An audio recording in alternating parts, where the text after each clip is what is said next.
Community members gave their input on redrawing Indiana's voting districts at a public hearing at Ivy Tech Community College on Friday. Many people gave feedback on the transparency of the project to a committee created by the Indiana General Assembly. Sophomore at West Lafayette Junior-Senior High School, Catherine Wilcox, addressed her concerns with the current map's representation. It's very important that all people are represented equally regardless of the differences that they may exhibit. So, whether they live in a rural or urban county, their vote should count as much as any other person's vote.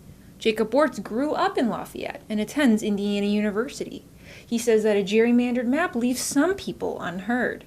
I want Indiana to be the best state that it can be, and I think the way we get there is by having as fair of elections as possible to make sure that every single Hoosier has their voice heard on the state level.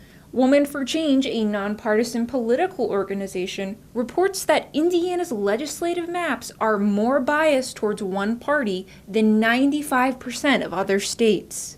Katie Blair, the Director of Advocacy and Public Policy at the ACLU of Indiana, says they're working to ensure the state government creates the new maps with the public in mind.